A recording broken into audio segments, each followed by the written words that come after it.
24 नवंबर 1971 इस दिन ठीक 2:50 पे एक फ्लाइट यूएस की एक सिटी पोर्टलैंड से सियाटल की तरफ जा रही थी। इस फ्लाइट के अंदर 36 पैसेंजर और 6 क्रू मेंबर्स थे। इन 36 पैसेंजर्स के अंदर एक ऐसा कोई था जो शायद उस प्लेन में नहीं होना चाहिए, एक हाईजैकर जिनका नाम था डैन कूपर, जिससे आज हम जानते हैं of D.B. Cooper. Yes, who was D.B. Cooper? Cooper एक ऐसा हाईजैकर है जो आज तक पकड़ा नहीं गया। इसके पीछे दुनिया की मोस्ट एडवांस इन्वेस्टिगेशन ब्यूरो पड़ी थी, द FBI, बट उन्होंने भी इसे नहीं ढूंढ पाया। आखिर कौन है ये डीबी कूपर? आखिर क्यों FBI इसके पीछे 45 साल तक पीछे पड़ी थी? आखिर क्यों ये पकड़ा नहीं गया? आइए इस वीडियो के अंदर जानते हैं। सबसे पहले ये डीबी कूपर एक फ्लाइट टिकट बुक करता है पोर्टलैंड से सियाटल की तरफ। एयरपोर्ट पे जाके उसने अपना टिकट पे नाम डैन कूपर बताया था।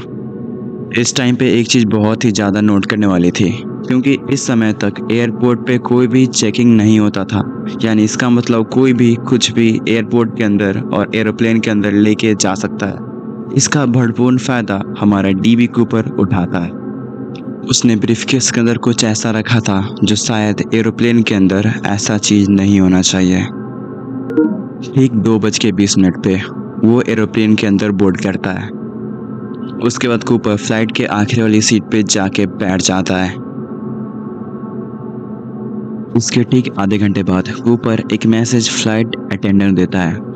उस मैसेज के अंदर कुछ ऐसा लिखा था जो फ्लाइट अटेंडेंट पढ़ के पूरी तरह शॉक हो जाती है।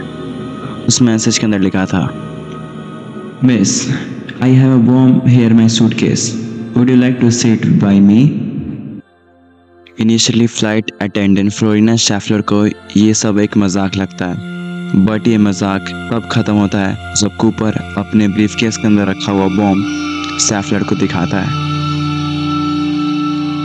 इसके बाद कूपर अपना डिमांड रखता है, $2 lakh cash, 2 parachute and refuelled aeroplane. इसके बाद ये इन्फॉर्मेशन फ्लाइट अटेंडेंट द्वारा कैप्टन को दे दिया जाता है कूपर के कहने पे।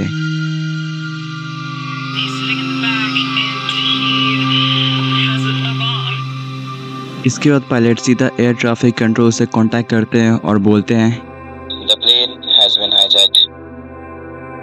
इसके बाद इन्फॉर्मेशन एयर ट्रैफिक कंट्रोल बिना टाइम वेस्ट किए हुए लॉ एनफोर्समेंट अथॉरिटीज़ को बताते हैं।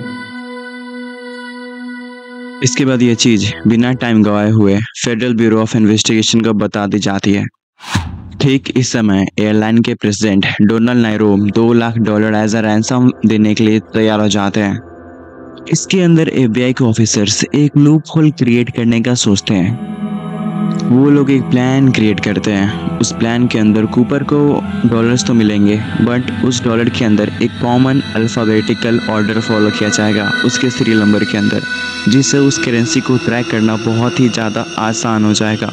ये सारे करेंसी उसे $20 के नोट्स के अंदर मिलने वाले थे। ठीक 5:46 PM के अंदर फ्लाइट सियाटल एयरपोर्ट पे लैंड होता है। जैसे ही फ्लाइट लैंड करता है उसे रिफ्यूल कर दिया जाता है on the instruction of Cooper. इसके ठीक कुछ मिनट बाद इसके 2 और डिमांड पूरे कर दी जाते हैं, $2 lakh in cash plus parachute. इसके ब्याह पे कूपर सारे पैसेंजर्स प्लस क्रू मेंबर को छोड़ देता है एक्सेप्ट 1 क्रू मेंबर। शाम के ठीक 7:30 के अंदर फ्लाइट टेक ऑफ कर लेता है फिर से। इस बार डीबी कूपर बताता है उसे मैक्सिको सिटी जाना है। इसके बाद कूपर पायलट्स को इंस्ट्रक्शन देना स्टार्ट करता है। वो बोलता है इस प्लेन की मैक्सिमम हाइट 10,000 फीट से ऊपर नहीं होनी चाहिए और विंग प्रोपोर्शनल 15 डिग्री से कम नहीं होनी चाहिए। कूपर के बात सुन के पायलट कूपर को कुछ ये बोलते हैं, Sorry, Cooper, we don't have enough fuel to reach the Mexico City. We have to refuel again this plane to get our destination. But इसके बावजूद भी कूपर नहीं मानता है। वो बोलता है जैसा मैं कर रहा हूँ वैसा चुपचाप करो। इसके बाद कूपर फ्लाइट अटेंडेंट टीना मैकलोफ जो आखिरी बची थी फ्लाइट के अंदर, उसे बोलता है जाओ कॉकपिट के अंदर जाओ और कॉकपिट का गेट क्लोज कर लो। इसके बाद कूपर अपना पैराशूट बैग और अपना पैसे का बैग अपने बॉडी से अटैच कर लेता है और 10,000 फीट से जंप करने के लिए तैयार हो जाता है। ठीक 8:13 पे फ्लाइट के पीछे गेट खुलता है। बाय द वे, ये एक ओल्ड जनरेशन एरोप्लेन था, बोइंग फ्लाइट 727, जिसका डोर पीछे की तरफ खुलता था। आप इमेज के अंदर देख सकते हैं।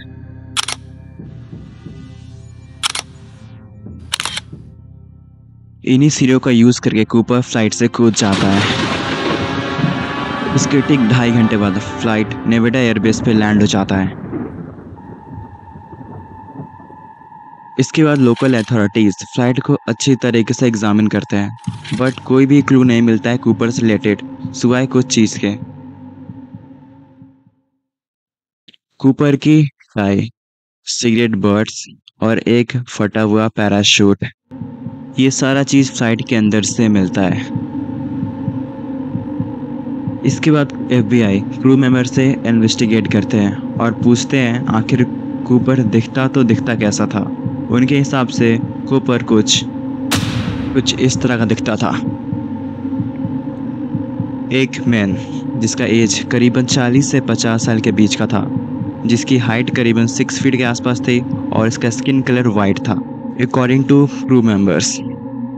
इसी टेस्टिमनी के बेसिस पे FBI कूपर को ढूंढना स्टार्ट कर देते हैं।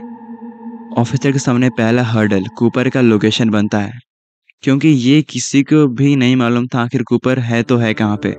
बस किसी को मालूम था तो उसका फ्लाइट इजेक्शन पीरियड 8:13।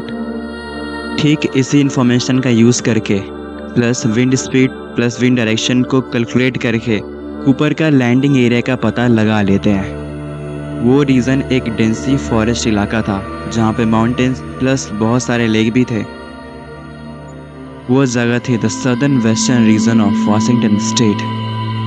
कुछ FBI ऑफिसर के हिसाब से कूपर इस जंप को कभी सरवाइव किया ही नहीं होगा, बिकॉज टेम्परेचर बहुत ही ज़्यादा लो था प्लस हाई विंड स्पीड, और ज़्यादातर चांस बन रहे थे कूपर के पानी में गिरने के, जिससे उसका बचना नेक्स्ट टू इम्पॉसिबल हो जाता। पर ये थ्योरी हमेशा के लिए एग्जम्पशन बन के रहने वाला था। जब एक और फ्लाइट हाईजैक होता है with similar common pattern like DB Cooper hijack, बस इसके अंदर फ़र्क ये था ये जंप 20,000 फीट की एल्टीट्यूड से की गई थी, प्लस उससे भी ज़्यादा ख़राब वेदर कंडीशन जो कूपर को मिला था जंप के दौरान। पर वो इस जंप को सर्वाइव कर लेता है और कूपर से अलग वो पुलिस के द्वारा पकड़ा भी जाता है। उस आदमी का नाम था the Robert McCoy junior. Initially FBI इसको ही DB कूपर मान के चल रही थी, बिकॉज इसका फ्लाइट हाईजैकिंग स्टाइल और इसका फेस दोनों DB कूपर से मिलता जुलता था। इस सब के लिए रॉबर्ट मैकॉय जूनियर को 45 सालों तक की जेल हो जाती है। He was arrested here in his home in Provo, Utah, early this morning. When the FBI men came, he did not resist. इसके बाद ये 2 साल बाद एक फेल्ड प्रिजन अटेम्प्ट में मारे जाते हैं।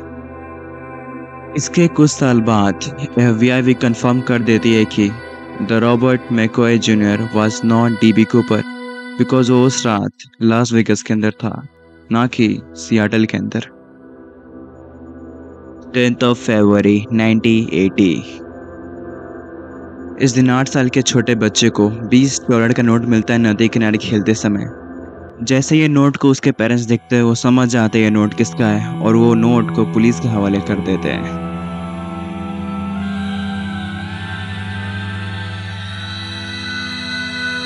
The United States history came on a Columbia River beach. 8-year-old boy dug up the shreds of $3,000 on Sunday.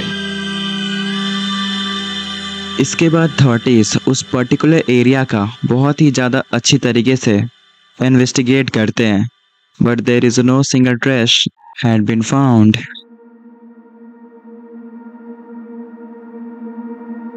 छत्तीस साल बाद ये केस FBI के सर्च लिस्ट से पूरी तरह से इरेज कर दिया जाता है, बट इसके 8 साल बाद 2024 के अंदर My next guest says that he has found that parachute that DB Cooper used. Now he says it belonged to a man named Richard McCoy Jr. Robert McCoy junior. इस बार फिर से इसे DB कूपर माना जा रहा था, but wait, on the basis of what?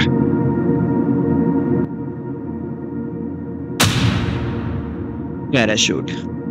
On the basis of parachute के वजह से रॉबर्ट मैकॉय जूनियर को डीबी कूपर माना जा रहा था, क्योंकि जो पैराशूट डीबी कूपर यूज़ किया था प्लेन हाईजैक के अंदर, सेम पैराशूट रॉबर्ट मैकॉय के घर से मिला। अकॉर्डिंग टू दिस पर्सन, इस आदमी का नाम है डैन ग्लाइडर।